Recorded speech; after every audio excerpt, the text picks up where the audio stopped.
So hi friends, ఎలా ఉన్నారు మీరంతా? ఐ హోప్ మీ అందరూ బాగానే ఉండాలని కోరుకుంటున్నానండి.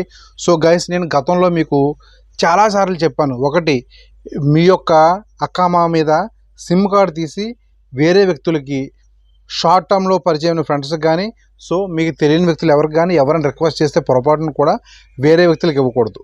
నెక్స్ట్, మీ యొక్క ఎయిర్పోర్ట్లో మీరు జర్నీ చేసినప్పుడు మీ యొక్క బోర్డింగ్, మీ యొక్క లగేజ్, మీ యొక్క టికెట్లో ఉన్న ఇందులో వేరే వాళ్ళ లగేజ్ వేసుకోకూడదు. మీ యొక్క బోర్డింగ్ పాస్లో వేరే లగేజ్ వేసుకోకూడదు.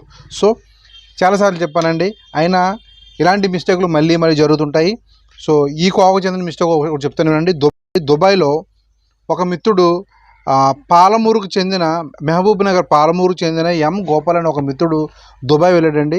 ఏదో బతుకుదేరు నిమిత్తం. అంతా బాగానే ఉంది, కంపెనీలో బాగానే ఉద్యోగం చేసుకుంటున్నాడు, బాగానే ఉంది. అయితే తన యొక్క ఎమరాతి ఐడి ఉంటుంది, ఎమరాతి ఐడి. సో దీని మీద ఒక సిమ్ కార్డ్ తీసి వేరే ఒక ఫ్రెండ్కి ఇచ్చాడంట. సో ఆ ఫ్రెండ్ సిమ్ కార్డు వాడుకుంటున్నాడు, అంతా బాగానే ఉంది. మరి ఆ సిమ్ కార్డుతో అతను ఏం చేసాడో తెలియదు. సో అంతా బాగానే ఉంది. అయితే ఇతను ఈ గోపాల్ అనే వ్యక్తి ఇండియా రావాల్సి వచ్చి ఎయిర్పోర్ట్కి వస్తే ఎయిర్పోర్ట్లో అతను ఆపేశారు. సో ఇతని పేరు మీద 9,000 దిరమ్స్ ఫైన్ ఉందంటండి. 9,000 దిరమ్స్ ఫైన్ ఉంది. సో ఈ ఫైన్ కట్టమన్నారు. ఫైన్ కట్టలేకపోతే 3 నెలలు జైల్లో వేశారు. 3 నెలలు జైల్లో వేసి మళ్ళీ పోస్టులు విడుదల చేస్తారంట.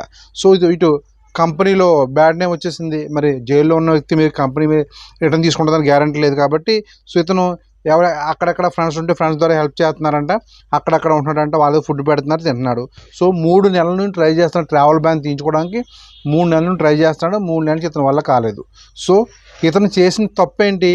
ఇతని యొక్క ఎమరాతి ఐడి మీద సిమ్ తీసి వేరే వాళ్ళకి ఇవ్వడం. ఆ సిమ్ వాళ్ళు ఇష్టాసారంగా ఏం ఉపయోగించారో తెలియదు.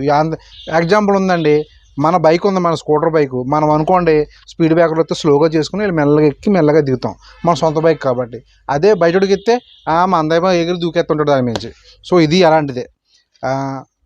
గతంలో చాలాసార్లు చెప్పానండి, పొరపాటును కూడా మీ యొక్క అక్కామ మీద సిమ్ కార్డు తీసి ఎవ్వరికి ఇవ్వకూడదు. ఇది 9,000 దిరమ్స్ ఎవరు చేసిన తప్పది?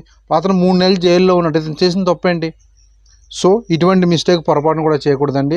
గల్ఫ్ దేశంలో ఉన్నారా, చాలా జాగ్రత్తగా ఉండాలి. సౌదీలో ఎక్కువగా సిమ్ కార్డు స్కామ్ సౌదీలో ఎక్కువ బాగా జరుగుతుందండి. మీ ఎక్కడన్నా అక్కామ స్కాన్ చేసిన, అక్కామ జెరాక్స్ తీసుకున్నా, మీకు తెలియకుండా ఎక్స్ట్రా జెరాక్స్ తీసేసి ఆ అక్కామ మీద ఇంకో వేరే సిమ్ కార్డు యాక్టివ్ చేసి వేరే వాళ్ళకి అమ్మేసుకుంటారు వాళ్ళు. సో ఇలాంటి స్కామ్ సౌదీలో ఎక్కువ జరుగుతుంది. సో పొరపాటును కూడా మీ యొక్క అక్కామ మీద సిమ్ కార్డు తీసి మీరే వాడుకోవాలి తప్ప ఎవరికి ఇవ్వకూడదు. ఓకే, ఇచ్చారు అంటే కనుక ఇలాంటి లేనిపోని ప్రమాదంలో పడతారు. 9,000 దిరమ్స్ అండి. 9,000 దిరమ్స్ ఎవరు తిన్నట్టు ఎవరు తాగినట్టు. అది కట్టమంటున్నారు. 3 నెలలు జైల్లో కూడా ఉన్నాడు అతను. సో ఇదండి సంగతి. మన నెక్స్ట్ వీడియోలో మళ్ళీ కలుద్దాం. అంతవరకు బాబాయ్.